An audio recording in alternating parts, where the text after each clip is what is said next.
Hello, my name is Antoinette Londejean, and today we are discussing the wines of Greece with one of the most knowledgeable Greek importers in well, perhaps in the nation. And we're very fortunate to call him a neighbor, situated right in Northern Virginia with Dionysos Imports. Yannis, before I move forward, please introduce yourself in a few words and let's get started right away. Well, thank you. Yannis Tsapos is my name. Dionysos Imports is the name of the company. We started the business of importing Greek wines back in 1991 with a small line of wines, and then we gradually went into bringing in more and more wineries to the States. We have a tendency to work with small family wineries. I believe they express the Greek wine terroir, the Greek wines in general, better than the bigger companies. And so far, we have been quite successful in promoting small family wineries, and I think we're going to keep on doing it. That's a relief to hear, because not only are your wines amazing and the stories of the wineries incredible, but your whole entire team over there at Dionysos is amazing. You have some of the most knowledgeable wine representatives who, introducing the world to your wines that you distribute. And it's not easy to wrap your head around the wines of Greece. There are a lot of indigenous varieties that are used in addition to international varieties. And the region itself is not as well known as it could be by the consumer and often by the trade. So if you could tell us a little bit about the regions of Greece that you represent in your portfolio very briefly, and then perhaps we can get into the history of Greek wine, sort of where it was in the 60s versus where it is today. Well, regions. In reality, there are about 6 or 7 regions, although they are not distinct regions. We do follow the French classification with PDOs and PGIs, but within Greece, this is sort of not exactly separated. The main areas, I can tell you, are starting from the south, are of course Crete, and then all the Aegean islands, which are separated by the Cyclades and Dodecanese. Cyclades is a number of islands, including Santorini. And then you have Peloponnese, and the major part of the major growing area in Peloponnese is Nemea. And then you have central Greece. There are a number of distinct characteristics in mainland Greece, but then in the northern part, we sort of separate it to the east and the west. So if I'm right counting, it's 1, 2, 3, 4, 5, 6 major areas. Within those 6 areas, there are sub-areas, what we call sub-areas. But that's way too numerous to start talking about it right now. But they all seem to have a specific terroir due to specific microclimates. Greece is a mountainous country, and in the mainland, and of course you have all the islands that are affected by Aegean Sea, and by Ionian Sea to the west.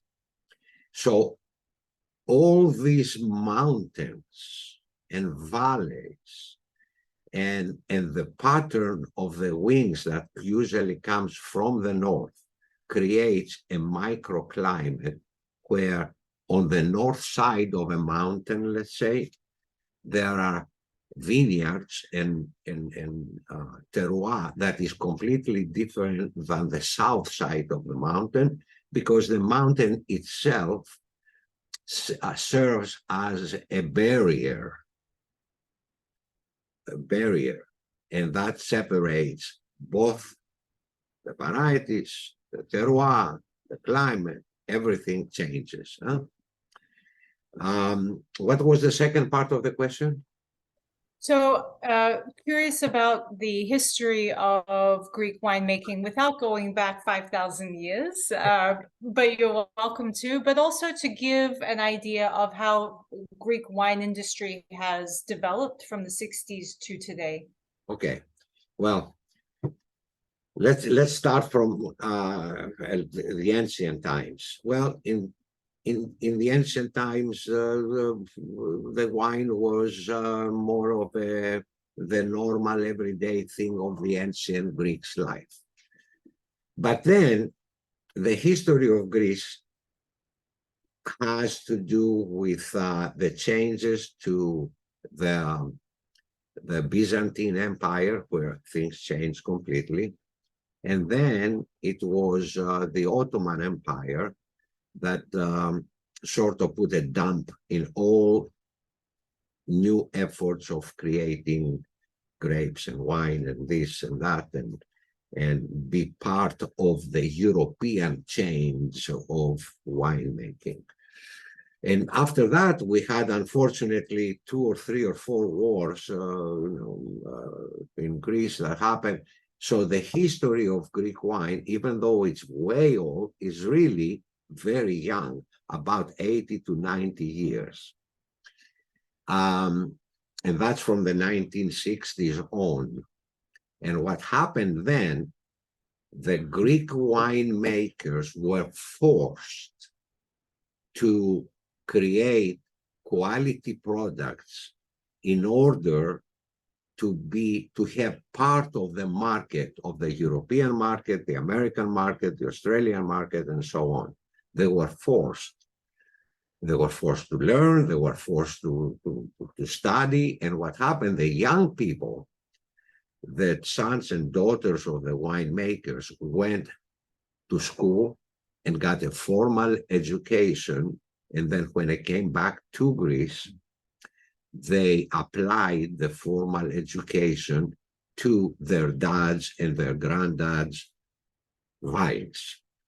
So gradually you started seeing a quality increase, to the point that right now, even though Greece is not, the wines of Greece are not very well known, and a lot of people don't even think about getting a Greek wine. Once they do, they realize that this is a valued wine, okay, quality price combination, great wines to drink, great wine, different wines to drink in different times of the year, and an abundance of different varieties, including almost 300 varieties that exist only in Greece, along with combinations of varieties that are grafted between Greek and non-Greek Western varieties. So we have an abundance of selections, you might say, and that creates a huge problem. Also, it's not always advantageous. It's sometimes it has a disadvantage, because if you really think about it, the life of the winemaker can be anywhere from 40 to 60 to 70 years. That means 40 to 60 to 70 tries, okay, that's one try a year, huh? To try to create something that is unique, to work with something that exists in the terroir of Greece as a Greek grape, or try to work with Western varieties and Greek. So it's kind of very, very difficult for the Greek winemaker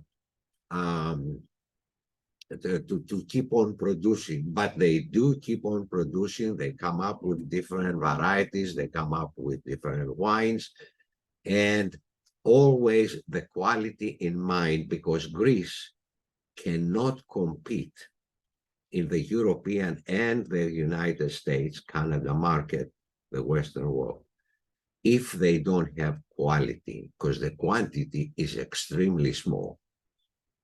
I heard that the quantity of all the grapes and all the wines produced in Greece is a fraction of what is produced in France. Okay, so that's the big difference. It's interesting you're touching on the 300 plus varieties that may be used. And a lot of these indigenous varieties are already adapted to climate change. And they are, thanks to the heat and the breezes that come through the majority of the Greek regions, you have a tendency for the farmers to farm sustainably, if not organically. And in addition, even though they're permitted to use irrigation, very often because the grapes are so sort of adapted, as I mentioned, to drought, there's no need to irrigate. So there are pros and cons, but on the con side, you're using a variety that perhaps the consumer is not aware of and not familiar with. And it's incredible to conceive how many different bottlings there are out there. If I were to look at your portfolio today and to show everyone how many different wines there are from Greece that only you bring in, which is certainly a fraction of what is produced nationwide, it's quite mind-blowing, which brings me to my question: how do you choose the wineries you work with and the wines that you bring in for the market? Well, that's a good question. I'm glad you asked me that, because I got to tell you something that a lot of people don't know.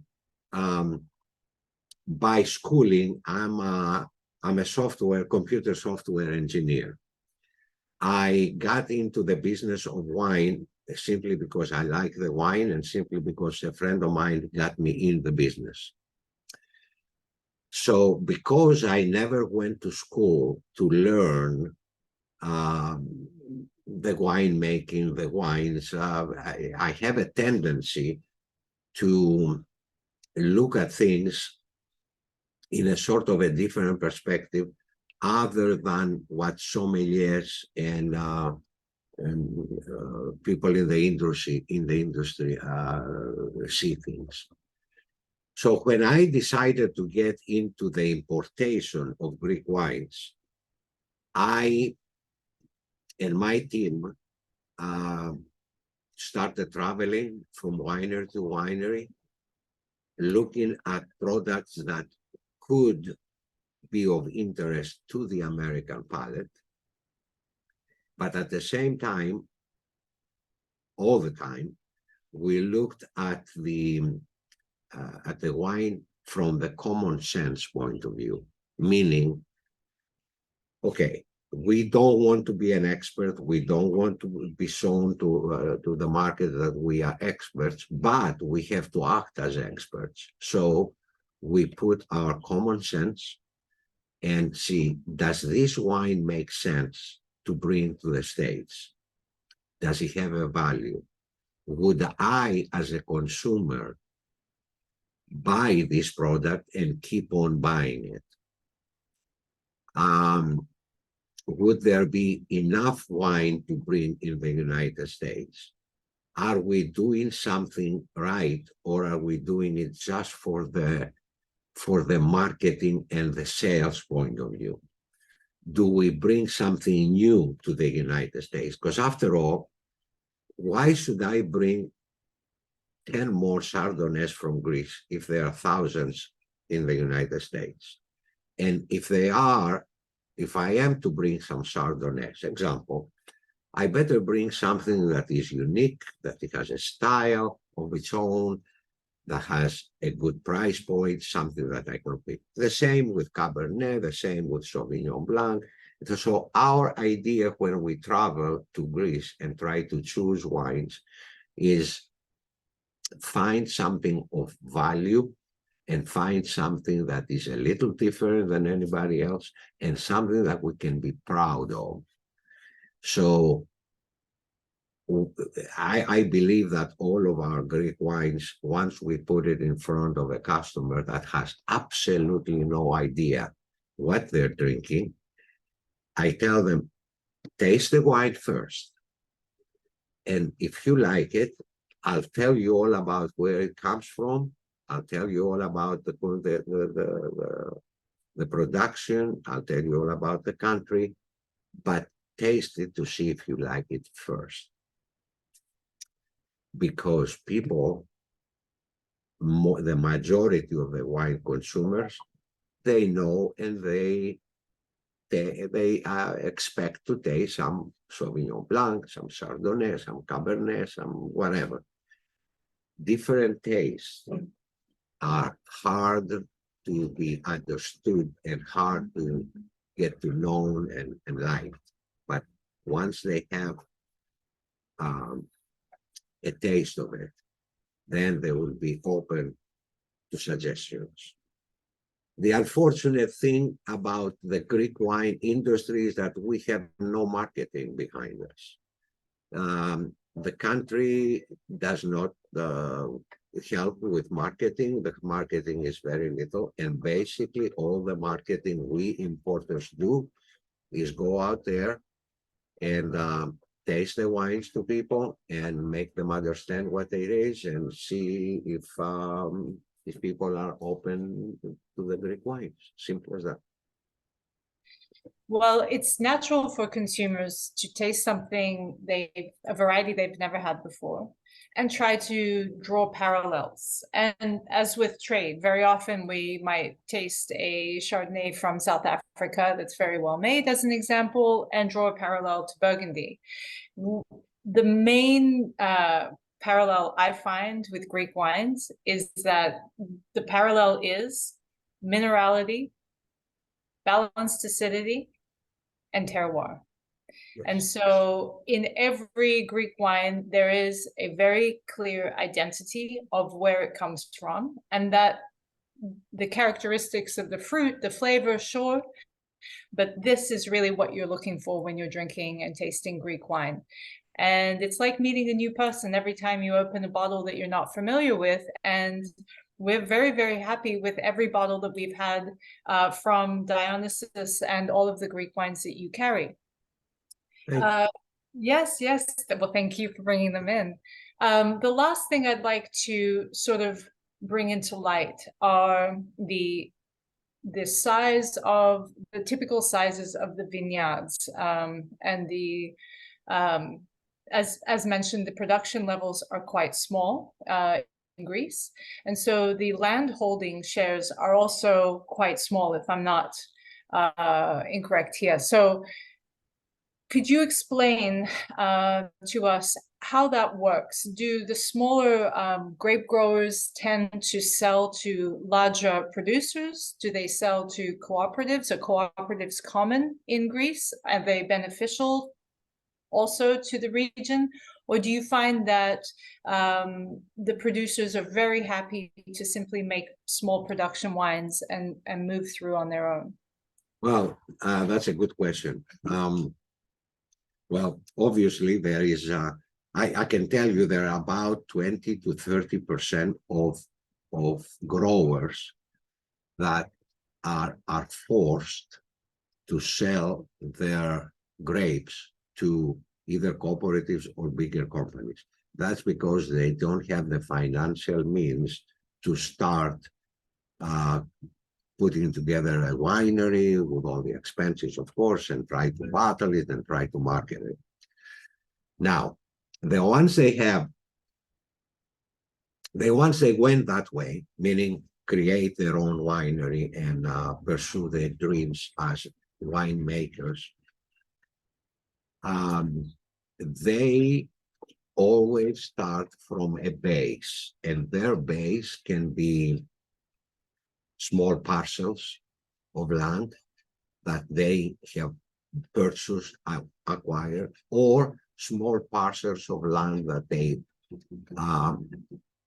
rent from the suppliers, but they do their own work. It's very common in Greece for a small producer, small winery, to rent parcels of land, but they have the absolute right to do whatever they want with those vines, and treat them whatever way they want. So basically, the landowner is just the landowner. Everything else has to do with the winery. The land is expensive, and especially when you're talking about places like Santorini, for example. I'll just give you an example. The land is so expensive that it's very hard to put money together to buy the land that has the vine. So it's better if you rent it, okay? And that's what they do. Just about every small winery I work with, they have about 20 to 30% their own grapes, or call them, if you like to call them, estate. And then they purchase or they rent the land from other producers, therefore, in order to have enough grape to come up with enough bottles of wine. But then you start looking at the actual, how you call it, the reality settles in. And I'm going to bring an example of my friend for 20 years, Mr. Gavala from Santorini, because I know his entire story because we started together. He is producing 100,000 cases. He cannot produce anymore because he's at the level where his team, his son, his daughter, his nephews, or people that work in the winery, they are absolutely overworked with the production of 100,000 cases. If he is to buy more land or rent more or purchase more grapes, he needs to go to a different level. That different level creates a lot more financial needs. So we talked about it, even though we ran out of his wine every year, and not only me, distributors in Europe, distributors in New Zealand and Australia, we ran out. He's telling me, I don't want to go over it, because if I go over it, I'm going to need twice the financial needs that I have now, twice the man labor. Everything is just twice. And I would rather stay as small as I am now, doing the best I can with 100,000 cases. It's just one example, huh? Everybody else is thinking the same way, because we don't have big wineries in Greece like we have in France or in Australia or in California. We don't. Small family productions that go up to a level. Therefore, he's telling me, I cannot play around with quality, because quality is what sells my 100,000 cases. And that's exactly what everybody else is doing. And that's why the Greek wines have gone up in the world in terms of quality. And now you find a lot of them. Critics write about them, newspapers, magazines, and consumers like them. No? Yeah. Well, this is a perfect opportunity for us to thank you for your time today. You have painted a picture of Greece that is very special, and I wish everyone to hear you and watch this recording so everyone can walk away understanding a little bit more about Greek wines, the philosophy of winemaking, the history, the struggles, and most of all, the triumphs. And there is a triumph in every bottle that we carry from you. So we're very grateful. Before we say goodbye, is there anything you would like to share with us? Well, first of all, I'd like to thank you very much for giving me the opportunity to do this.